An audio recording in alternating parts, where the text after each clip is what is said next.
예, 권영철의 Y뉴스입니다. 권영철 대기자 어서 오십시오. 안녕하십니까. 예, 지금 인터뷰한 황희두 위원이 네. 인재 영입된 인재인 줄 알고 문자 보내시는 분들이 많은데 아닙니다. 인재 영입 아직 민주당 발표 안 했고요. 네. 총선 기획단에 청년 몫으로 들어간 기획위원입니다. 그거 좀 헷갈리시면 안 되고 아까 또 앞에서 인터뷰한 한국당의 신상진 의원이 새정치혁신위원 두 분의 포지션이 좀 비슷한 이런 거죠.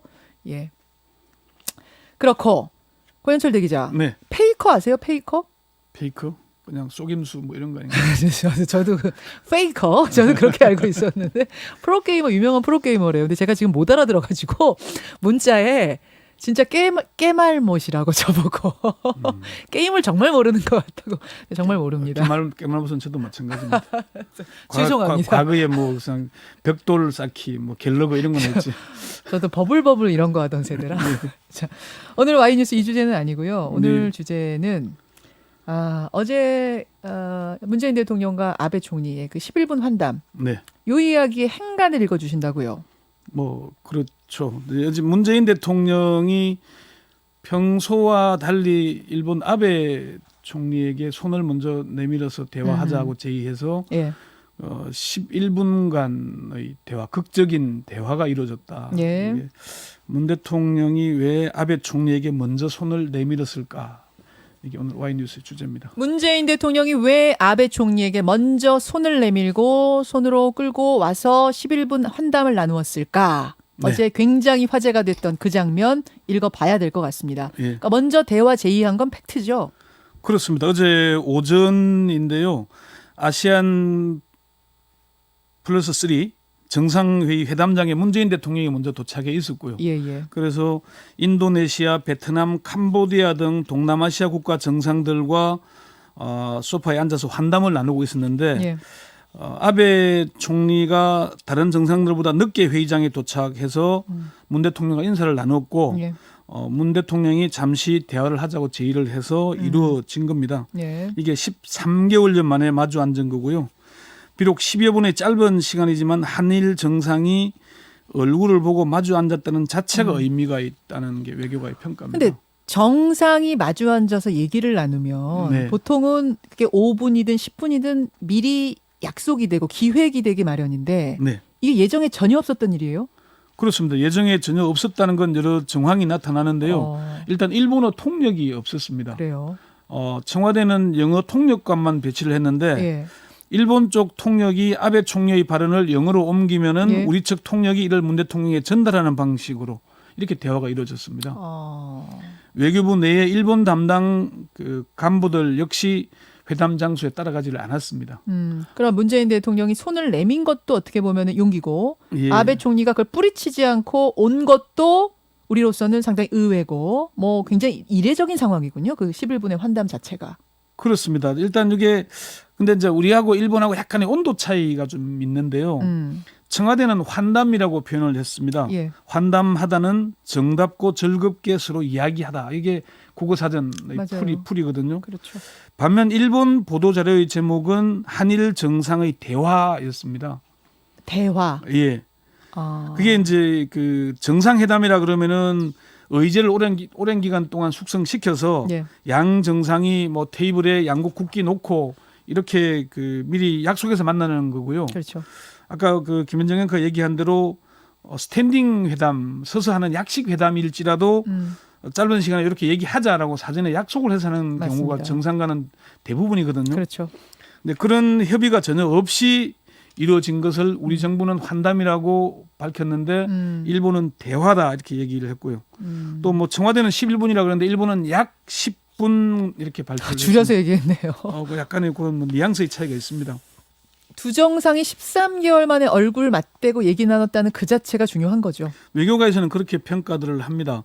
위성락 전 주러시아 대사는 대통령이 현장에서 적극적으로 제안해 대화가 이루어진 것은 좋은 일이다. 예, 예. 이렇게 얘기를 했고요. 예. 조이용 국립외교원 일본 연구센터 소장은 지금 단계에서는 양국 정상이 직접 면대면으로 얘기할 수 있었다는 자체의 의미를 부여할 수 있다. 양 정상 간 서로 대화의 의지를 확인했다는 면에서는 진전이 있었던 거다 이렇게 평가를 했습니다. 지금 제 청취자 문자 중에 근데 네. 우리가 지금 이런 상황에서 먼저 손 내민 거는 좀 자존심 상하는 건 아니냐 이런 문자도 들어오는데 그건 어떻게 보세요? 그런 얘기들이 야당 의원들이 그렇게 얘기를 합니다. 갑자기 뭐 급해지니까 저 자세로 구걸하듯이 하냐 이런 평가들 내놓는 그 야당 인사들이 있긴 합니다. 구걸이라는 표현도 나왔어요. 네, 그런 얘기들도 있긴 한데 외교가의 평가는 어떻습니까? 이에 대해서. 어쨌건 뭐 고민정 대변인은 문 대통령과 아베 총리는 매우 우호적이며 진지한 분위기 속에 환담을 이어갔다 이런 얘기를 했는데요. 고민정 청와대 대변인의 말 들어보시죠. 예. 양 정상은 한일 관계가 중요하다는 데 의견을 같이 하며 한일 양국 관계의 현안은 대화를 통해 해결해야 한다는 원칙을 재확인했습니다. 고 대변인은 두 정상이 문 대통령은 필요하다면은 보다 고위급 협의를 갖는 방안도 검토해보자고 제의를 했고 아베 총리도 모든 가능한 방법을 통해 해결 방안을 모색하도록 노력하자 이렇게 답을 했습니다. 예. 근데 일본은 조금 다른 반응을 보였다면서요. 네, 그렇습니다. 일본 정부는 보도 자료에서 문 대통령 모친상에 대해 아베 총리가 조의를 나타냈고 이낙연 총리가 일왕 즉위 행사에 참석한 데 대해서 감사 표시를 나타냈다. 이게 먼저 소개를 했고요. 두 정상 간 대화에 대해서는 아베 총리가 문 대통령에게 한일 양국 간 문제에 관한 일본의 원칙적 입장을 확실히 전달했다. 이런 표현이 들어있습니다. 니시무라 아키히로 일본 관방부장관은 기자들이 한국 측 발표에 따르면 문 대통령이 필요하면 고위급 협의를 하자고 했고 아베 총리도 모색해보자고 합의했다는데라고 질문을 하니까 아베 총리는 종래에 말해온 대로 외교 당국 간 협의를 통해 현안을 해결해 나가자는 취지로 답했다. 그리고 1965년 청구권 협정에 대한 원칙적 입장에 변함이 없다는 내용을 전달했다. 이렇게 얘기를 했고요. 지난번에 이낙연 총리하고 하고 나서도 이런 식의 논평하더니 이번에도 똑같네요. 일본은 좀 약간 좀 우리는 원칙이다. 약간 좀 냉정하다고 해야 될까요? 좀 그런 표현인데 한국은 분위기가 우호적이었다고 하는데라고 일본 기자들이 물으니까 관방부 장관이 우리 보도 자료의 상황 그대로다. 한국 측의 설명은 한국 측에 물어보길 바란다. 이렇게 답을 했습니다. 일본 요미우리 TV는 초조한 문 대통령이라는 제목으로 현재 한국의 입장을 소개하기도 했고요. 일본 요미우리 신문은 약간은 좀 우파적인 신문이고요. 그러면 뭐 이런 야당의 비판 아니 왜 자존심도 없이 가서 구걸하듯이 손 내미느냐 뭐 일본의 초조한 문 대통령 이런 식의 기사가 나올 거라는 걸 논평이 나올 거라는 걸 예상하면서도 문재인 대통령이 적극적으로 나선 이유가 있지 않겠습니까? 이례적으로 이렇게 행동한 이유가 있지 않겠습니까? 아무래도 좀 그렇겠죠. 사실 문 대통령의 행동은 평소에 문 대통령이 보여준 모습과는 좀 다른 건 틀림이 없잖아요. 전직 한 4강 대사는 이렇게 얘기하더라고요. 문 대통령이 깔끔한 분이신데 이번에는 그렇게 하신 것 같다. 그게 무슨 말이죠? 이게 외교적인 수사인데 문 대통령이 깔끔하다는 얘기는 이제 그렇게 적극적으로 사람들을 만나거나 뭐 대화하자 이런 자세가 잘 안 보이는 분인데 이번에는 좀 적극적인 모습을 보였다. 그런 평가이거든요. 근데 이제 청와대가 이 보도에 대해서 처음에는 문 대통령이 소매를 이끌어서 뭐 자리에 앉아서 대화했다 이런 얘기까지 나왔잖아요. 소매라고 얘기가 나왔었어요. 보도가. 그렇죠. 근데 청와대는 소매나 손을 잡아 이끌었다는 건 사실이 아니라는 해명을 했습니다. 아, 그래요? 예. 청와대는 문 대통령이 다른 정상들과 환담하고 있는데 아베 총리가 뒤늦게 환담장에 왔고 아시안 국가 정상들과 악수하면서 맨 마지막에 앉아있는 문 대통령과 악수했다. 이때 문 대통령이 따로 얘기하자고 제안해서 아베 총리가 그러자고 해서 단독 환담이 이루어진 것이다 이렇게 해명을 했습니다. 이 자체는 사실은 13개월 만에 한일 두 정상이 짧지만은 얼굴을 마주보고 대화했다는 자체가 의미 있는 일은 틀림없잖아요. 그렇죠. 또 문재인 대통령이 평소와 달리 이런 모습을 보인 것도 긍정적이라는 평가들을 하는데 그렇지만은 정부 내에서는 두 정상의 짧은 만남에 큰 의미를 부여하지 않고 있습니다. 김준영 국립외교원 원장은 문 대통령이 적극적인 태도를 보인 데 대해서 특별히 우리나라 입장이 뭐 달라졌다기보다는 우리는 계속 대화하겠다는 우리 할 바는 다 하겠다는 부분의 일환 아니겠냐. 우리는 대화를 위해서 이렇게 최선을 다하고 있다는 모습을 세계에 보여주는 것도 의미가 있죠. 그렇죠. 우리는 이렇게 하고 있다. 그리고 김 원장은 이어서 우리 정부가 적극적으로 협상하겠다는 건 지금까지 계속 그랬다.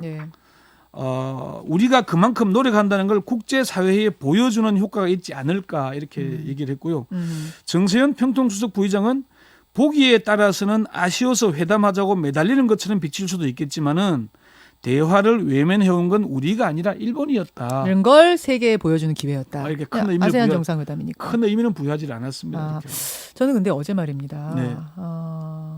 국방장관도 개인 네. 의견이라는 걸 전제로 하면서 지금 지소미아 종료 시점 얼마 안 남았는데 네. 지소미아 종료되지 않는 쪽이 좋겠다라는 의견도 어제 얘기했잖아요. 그렇죠. 뭐 그런 이야기도 나오고 또 문 대통령이 아베 총리한테 뭐 환담을 제안하고 이런 전체적인 것이 미국 쪽의 어떤 입김도 있는 게 아닌가?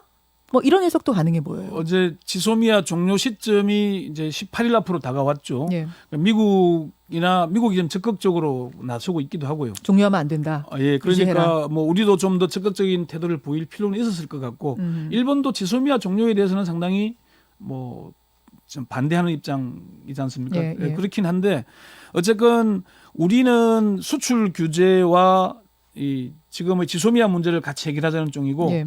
일본은 강제징용 문제에 배상 대해서는 판결하고. 거기에 대해서는 뭐 같이 해결해야 된다는 입장 아니겠습니까? 예, 예. 그러니까 이게 뭐 서로 입장 차이는 아직 달라진 건 없는 것 같습니다. 어쨌건 이낙연 총리가 확 달라지진 않았는데 예. 미묘하게는 지금 좀 바뀌는 건 아니에요?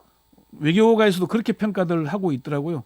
일단 모멘텀이 마련됐다. 양 정상이 13개월 만에 마주 앉아서 예. 얼굴 마주하고 대화했다는 자체가 의미가 있는 거다. 예, 그런 예. 평가들을 내놓고 있는데 이게 그렇죠. 실질적인 내용으로 이어질지는 좀 더 지켜보자. 예. 이렇게 얘기를 하여튼 했습니다. 뭐 실마리 단초 네. 요 정도는 어제 성공한 것 같다. 뭐 그런 정도 양국이. 예, 예. 그런 평가들이었습니다. 그 와중에 국정원이요. 네. 12월 초에 북미 정상회담이 개최될 거다. 뭐 이런 이야기를 어제 발표했었잖아요. 어제 국정원에 대한 국정감사가 뒤늦게 있었습니다. 예, 예. 여기서 이제 그 회담 중간에 정보위 여야 간사인 민주당 김민기 의원, 자유한국당 이현재 의원이 이제 나와서 북미 실무회담은 11월 늦어도 12월 초에 개최가 예상된다라고 밝히면서 갑자기 언론 보도들이 맞아요. 막 속보로 막 뜨기 시작했어요. 네네.